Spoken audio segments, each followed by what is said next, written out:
O'zbekiston Respublikasi Prezidentining 2026-yil 4-iyundagi V104 sonli farmoniga asosan qurilish sohasida sun'iy intellektni joriy etish va davlat xizmatlarida inson omilini kamaytirish maqsadida topshiriqlar belgilangan. Ushbu topshiriqlarning ijrosini ko'rsatish maqsadida sizlar bilan bugungi kunda qurilish sohasida ruxsat berish tartib-taomillariga asosan Vazirlar Mahkamasining 2 sonli qarori 5-ilovasiga asosan qurilish va ijro-kommunal xo'jalik sohasida huquqiy nazorat qilish inspeksiyasidan ro'yxatdan o'tishni ko'rib chiqamiz. Vazirlar Mahkamasi 2 sonli qaror 5-ilovasiga asosan qurilish montaj ishlarini boshlash uchun ruxsatnoma olish yuzasidan ariza berish jarayonini ko'rib chiqamiz. Bunda MyGov, ya'ni Yagona davlat interaktiv davlat xizmatlari portali yoki davlat xizmatlari markazlari orqali ariza berishingiz mumkin. Biz hozir MyGov orqali ariza berishni ko'rib chiqamiz. Bunda sohaga bo'limiga o'tamiz. Sohalar bo'limida ko'chmas mulk bo'limiga o'tib, shundan qurilish montaj ishlariga boshlash uchun ruxsatnoma berishni ko'rib chiqamiz. Mana bunda kirdik. Qurilish montaj ishlarini boshlash uchun obyektni ruxsatnoma berish. Bu yerga kirganimizda ariza berish turgan bo'ladi. Bunda ariza berish tugmasini bosamiz. Bizda bu oyna ko'rinadi. Bunda birinchi o'rinda offerta shartnomasini tasdiqlash ko'rinadi. Offertani tasdiqlayman deb bosganimizdan so'nggina keyingi bosqichga o'tishimiz mumkin. Kadastr raqamini tanlash chiqadi. Agar kadastr raqami chiqmagan taqdirda kadastr raqami ro'yxati topilmadi tugmasini bosamiz va o'zimizdan kerak bo'lgan kadastr raqamini tanlaymiz. Bu yerda yangi yoki qayta rasmiylashtirish degan tugmalari bor. Agar obyektni yangi ro'yxatdan o'tkazmoqchi bo'lsangiz, yangi tugmasini bosamiz. Bu yerda ekspeditsiya xulosasining reyestr raqami so'raladi.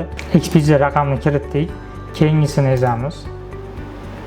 Bunda keyingi bosqichga o'tib, agarda tekshirib ko'ramiz, bu raqamni o'rniga boshqa sonlarni yozadigan bo'lsak, mana shunday oyna ko'rinadi. Ya'ni qachonki ro'yxatdan o'tkazayotganda, qachonki ekspertiza xulosasi raqamni to'g'ri yozmagan bo'lsa, keyingi bosqichga o'tmaydi. Bu yerda sun'iy intellekt ishlashni boshlaganligini bilishimiz mumkin. Integratsiya qilingan holda obyektni xulosasini avtomat tortib keladi.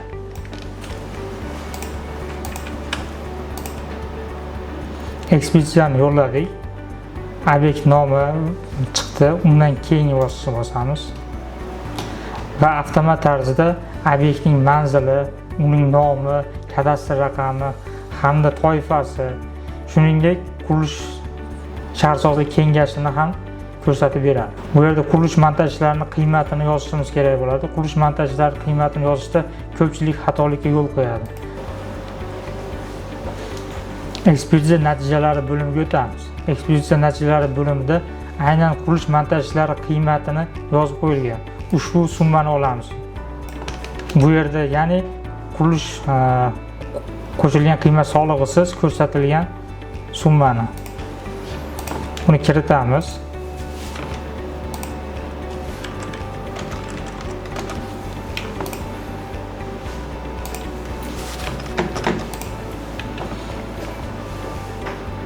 Keyingi bosqichga o'tamiz. Bu yerda ishtirokchilarni kiritish bo'limimiz ochildi. Qo'shish tugmasini bosamiz. Qo'shish tugmasida buyurtmachini tanlaymiz. Buyurtmachini tanlaganda texnik nazoratchini kiritishimiz kerak bo'ladi. Hamda to'ldirish tugmasini bosamiz. Bunda avtomat tarzda qolgan ma'lumotlar kelib chiqadi. Sertifikatning raqamini kiritamiz. Telefon raqamini kiritamiz. Saqlash tugmasini bosamiz. Endi loyihachi tashkilot kiritamiz. Loyiha tashkilotining mualliflik nazoratiga biriktirilgan mutaxassis ma'lumotlarni kiritish boshlaymiz. To'ldirish tugmasini bosamiz. Avtomat tarzda to'ldiriladi.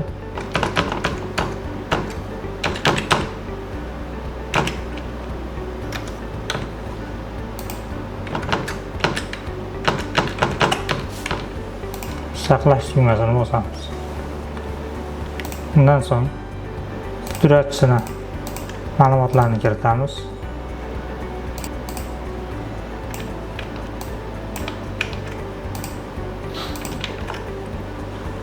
Bu yerda asosiy e'tibor beriladigan narsa stil raqamlari hamda pasport ma'lumotlari to'g'ri kiritilishiga e'tibor berishimiz kerak.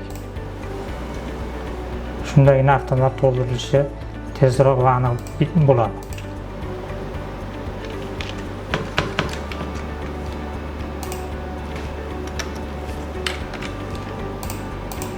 Qurilish laboratoriya mavjudligi to'g'risida majburiy band bor. Bular hududiy nazorat qilish inspeksiyasi bilan shartnoma tuzilganlik yoki xususiy tashkilot bilan shartnoma tuzilganligi to'g'risida tugmalarni bosamiz.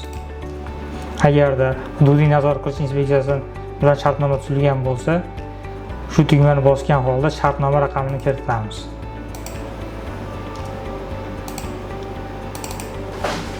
Keyingi bosqichda buyurtmachining texnik nazorati, loyiha tashkilotining mualliflik nazorati va pudrat tashkilotining ichki nazorat tayyorgarligi to'g'risida buyruq yoki shartnoma nusxalari yuklanadi.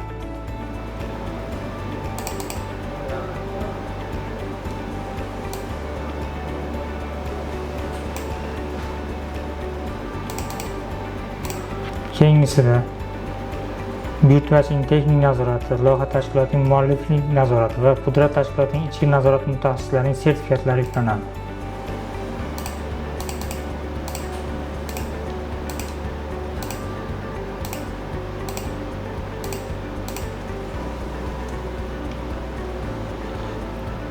Shundan so'ng qurilish tashkil etish va ishlarni bajarishning tasdiqlangan loyihalari yuklanadi.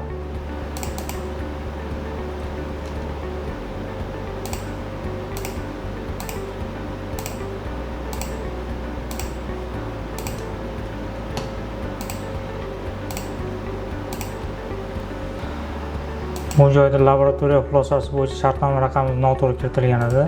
Mana to'g'risini kiritdik hamda yuborish tugmasini bosamiz.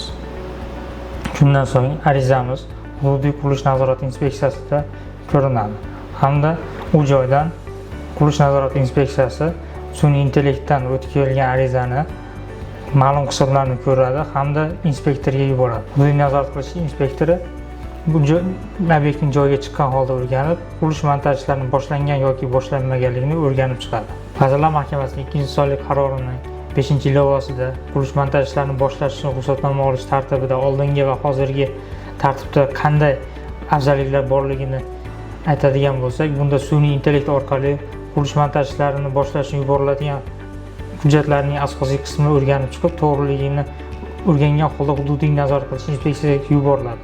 Hududiy nazorat qilish inspeksiyasi ushbu arizalarni o'rganib chiqib, hududiy nazorat qilish inspeksiyasining inspektorlariga yuboradi va inspektorlar obyektning joyiga chiqqan holda qurilish montaj ishlarining boshlangan yoki boshlanmaganligini o'rganib chiqib, javob beriladi. Shundan ham buyurtmachi tomonidan yuborilgan hujjatlarda kamchiliklar aniqlangan taqdirda arizangiz shunchaki rad qilinmaydi, balki qayta tahrirlashga yuboriladi. Qayta tahrirlash 10 ish kun davomida sizga yuboriladi va 10 ish kun davomida siz ushbu kamchiliklarni bartaraf qilib qayta yuborishingiz mumkin bo'ladi. Bunda arizangiz rad qilinmaydi va 3 kun ish davomida yana qayta o'rganib chiqiladi.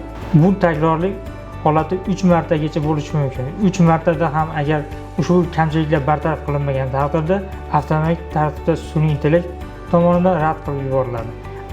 Buning asosiy qulayliklari shundaki, 10 ish kun davomida siz ushbu arizani qaytadan yubormasdan, balki tahrirlash yo'li bilan o'sha aynan qaysi hujjatlarda kamchiliklar yo'l qo'yilganligini bilgan holda siz ushbu hujjatlarni qayta tahrirlaysiz va shu bilan birgalikda sizning arizangiz rad qilinmaydi va ijobiy xulosa beriladi.